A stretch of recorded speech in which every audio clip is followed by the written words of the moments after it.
Subscription کے button کو دبائیے اور ساتھ بیل آئیکن پر کلک کیجیے تاکہ آپ کو تمام ویڈیو فوراً مل سکیں۔ اس ویڈیو پسند آنے کی صورت میں اسے لائک، کمنٹ اور شیئر کرنا مت بھولیں۔ بدر متاثر ہوئے بغیر نہ رہ سکا۔ اس نے اپنا نیزہ اس کے ہاتھ میں تھما دیا اور اس کے بہتے ہوئے زخم پر ہاتھ رکھ کر گھوڑے کا رخ دشمن کی ایک صف کی طرف موڑ دیا۔ لیکن جب وہ دشمن کے ایک سوار کے قریب پہنچ چکے تھے، بدر نے محسوس کیا کہ نیزے پر نعیم کے ہاتھ کی گرفت ڈھیلی ہو رہی ہے۔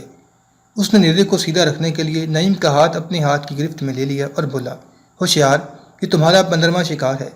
نعیم نے بے ہوشی کی حالت میں کہا، بدر، مجھے اپنے ساتھ چمٹائے رکھو، کاش میں اپنا عہد پورا کر سکتا۔ تم اپنا وعدہ پورا کر چکے ہو۔ یہ کہتے ہوئے بدر بن مغیرہ نے نیزہ ایک مقابلے پر آنے والے سوار کے سینے میں اتار دیا۔ عیسائی سوار گھوڑے سے گر پڑا، لیکن اس کے ساتھ ہی نعیم نے بے ہوشی کی حالت میں سر جھکا دیا۔ بدر گھوڑا بگاتا ہوا زخمیوں کے خیموں کے قریب پہنچا۔ چند نوجوان نعیم بن رضوان کو گھوڑے سے اتار کر اندر لے گئے۔ بدر بن مغیرہ گھوڑے سے کود کر خیمے میں داخل ہوا۔ بشیر بن حسن زخمیوں کی مرہم پٹی میں مصروف تھا۔ وہ فوراً نعیم کی طرف متوجہ ہوا۔ بدر نے کہا، بشیر، اسے بچانے کی کوشش کرو۔ بشیر بن حسن نے اس کی نبض پر ہاتھ رکھنے کے بعد جلدی سے اس کی زرہ کھول کر زخم کا معائنہ کیا اور دوبارہ اس کی نبض پر ہاتھ رکھتے ہوئے بدر کی طرف دیکھ کر سر ہلا دیا۔ بدر نے بھرائی ہوئی آواز میں کہا، تم کچھ نہیں کر سکتے۔ بشیر نے جواب دیا، اس زخم کے بعد اس کا چند لمحے زندہ رہنا بھی ایک معجزہ ہے۔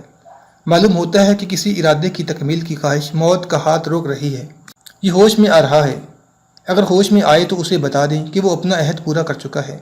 یہ کہہ کر بدر بن مغیرہ بھاگتا ہوا خیمے سے باہر نکلا اور چھلانگ لگا کر گھوڑے پر سوار ہو گیا۔ تھوڑی دیر کے بعد فریڈلینڈ کی فوج میں شکست کے آثار دیکھ کر بدر بن مغیرہ نے بہترین تربیت یافتہ سواروں کو منظم کر کے حکم دیا کہ وہ تعاقب کے لیے تیار رہیں۔ شام سے تھوڑی دیر قبل فریڈلینڈ کی فوج میدان میں لاشوں کے انبار چھوڑ کر بھاگ نکلی۔ جب سپاہی ابو الحسن کے گرد جمع ہو کر فتح کے نعرے لگا رہے تھے، وہ گھوڑے سے اتر کر سربسجود ہو گیا۔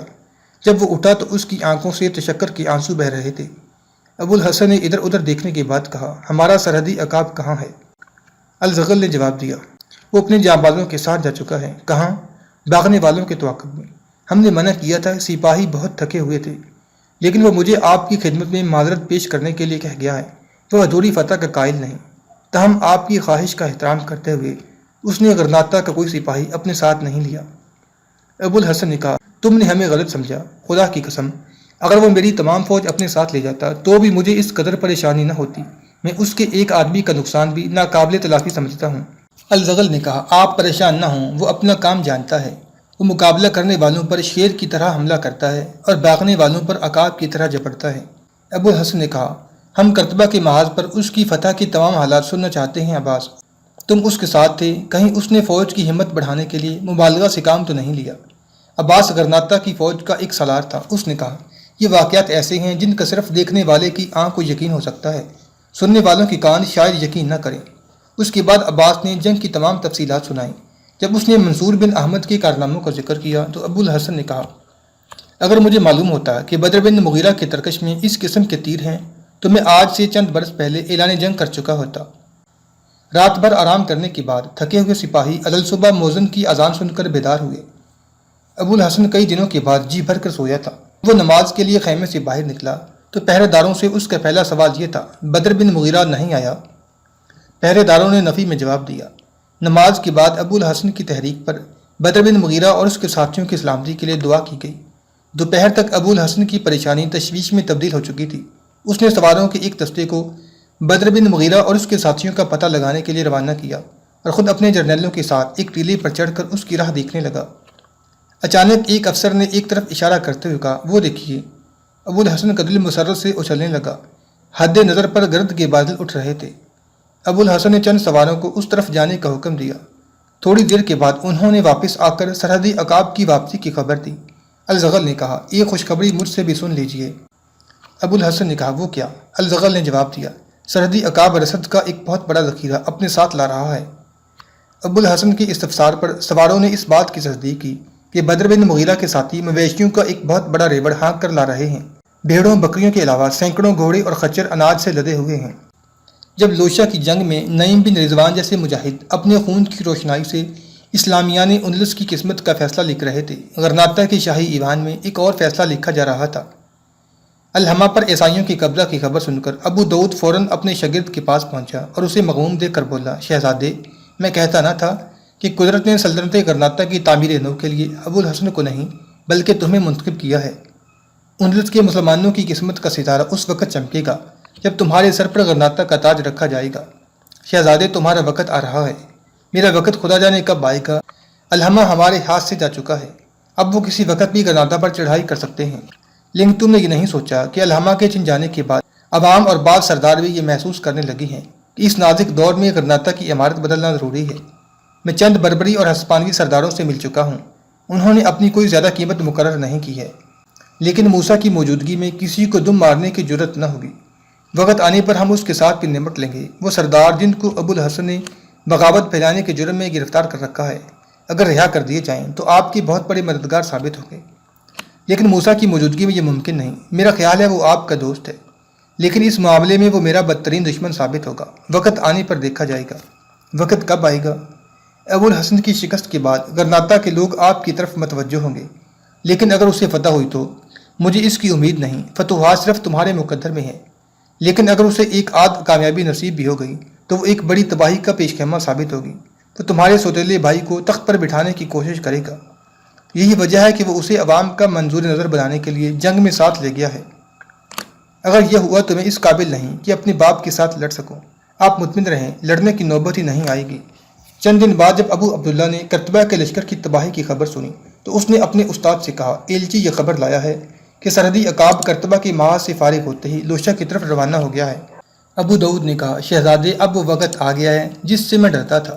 ممکن ہے کہ لوشا کے میدان میں ابو الحسن کو فتح ہو۔ یہ فتح تمہارے مستقبل کے لیے بہت خطرناک ثابت ہوگی۔ جب سلطان شہر میں داخل ہوگا تو غرناطہ کے عوام اس کے ہر صحیح یا غلط فیصلے کی تائید کریں گے۔ ان کی نگاہ میں تمہارے سوتیلے بھائی کا درجہ تمہاری نسبت کہیں بلند ہوگا، بلکہ ان کے نزدیک اس مہم کا ایک معمولی سپاہی بھی تمہاری نسبت زیادہ قابل احترام ہوگا۔ ابو عبداللہ نے مایوس ہو کر کہا، مجھے کوئی راستہ نظر نہیں آتا۔ جب میں آپ کی باتیں سنتا ہوں تو مجھے پریشانی ہوتی ہے۔ میرا دماغ مجھے ایک ایسے سمندر میں کودنے پر آمادہ کرتا ہے جس کی گہرائی سے میرا دل کانپتا ہے، لیکن جب میں اپنی والدہ کے پاس جاتا ہوں تو ان کی باتیں مجھے کسی اور ہی دنیا میں لے جاتی ہیں۔ وہ آج بھی یہی کہتی تھی کہ میرے والد بارہا اس بات کا حلف اٹھا چکے ہیں کہ وہ مجھے اپنا جانشین بنانے کے متعلق اپنا وعدہ پورا کریں گے۔ ابو داؤد نے کہا، اب شاید وقت آ گیا ہے کہ میں آپ کو کسی غلط فہمی میں مبتلا نہ رہنے دوں۔ میری بات غور سے سنیے۔ میں تھوڑی دیر کے لیے مان لیتا ہوں کہ آج آپ کے والد کا ارادہ آپ کی متعلق برا نہیں، لیکن اس وقت آپ کی عمر 40 سال کو پہنچ چکی ہے۔ فرض کیجیے آپ کے والد 20 سال اور زندہ رہتے ہیں، اس وقت تک آپ کی عمر 60 سال ہو جائے گی، اور یہ عمر کا وہ حصہ ہے جہاں زندگی کی تمام امنگیں سرد پڑ جاتی ہیں۔ جب انسان آئینے میں اپنی صورت دیکھنے سے گھبراتا ہے، جب انسان کی سب سے بڑی ضرورت ایک بستر ہوتی ہے، خواہ وہ ایک محل میں ہو یا ایک جھونپڑی میں، اس وقت آپ کی عقل یقیناً بہت پختہ ہوگی، لیکن وہ گرم خون جو انسان کو تسخیر عناصر پر آمادہ کرتا ہے منجمد ہو چکا ہوگا۔ اور پھر یہ کون کہہ سکتا ہے کہ آئندہ 20 سال کے واقعات سلطان کو آپ کے متعلق کوئی اور فیصلہ کرنے پر آمادہ نہیں کر دیں گے؟ شہزادے، عزت، شہرت اور ناموری کا دروازہ ایسا نہیں کہ کوئی خواہش کرے اور یہ کھل جائے۔ اسے کھٹکھٹانا پڑتا ہے اور بعض اوقات توڑنا پڑتا ہے۔ بڑے انسانوں کی زندگی میں ایک فیصلہ کن مرحلہ آتا ہے۔ جو سوچ میں وقت گنواتے ہیں وہ پیچھے رہ جاتے ہیں، وقت کی ریت میں ان کے پاؤں کے نشان گم ہو جاتے ہیں، اور جو جرأت سے کام لیتے ہیں وہ اپنی منزل پر پہنچ جاتے ہیں۔ اگرچہ آپ نے مجھے اپنے دل کا حال نہیں بتایا، لیکن میں جانتا ہوں کہ آپ غرناطہ کے تخت پر بیٹھنے کے لیے بے قرار ہیں۔ آپ کو اب تک اگر اپنی زندگی کی عزیز ترین خواہش کی تکمیل کی جرأت نہیں ہوئی تو اس کی وجہ یہ نہیں کہ آپ کے دل میں آپ کے والد کا احترام ہے۔ نہیں، برا نہ مانیے گا، آپ کے دل پر ایک خوف سوار ہے، اس بات کا خوف کہ دنیا آپ کو کیا کہے گی، عوام آپ کے متعلق کیا فتویٰ دیں گے۔ لیکن یاد رکھیے، یہ دنیا ایک کامیاب ڈاکو کو فاتح کہتی ہے اور ناکام مسلح کو باغی کا نام دیتی ہے۔ اگر ابو عبداللہ غرناطہ کے تخت پر قابض ہو کر سارے اندلس پر اپنی عظمت کے جھنڈے لہراتا ہے تو دنیا اس کے متعلق یہ کہے گی کہ وہ ایک بد نصیب باپ کا خوش نصیب بیٹا تھا، اس کو حق تھا کہ وہ اپنے باپ کا تخت و تاج چھین لیتا۔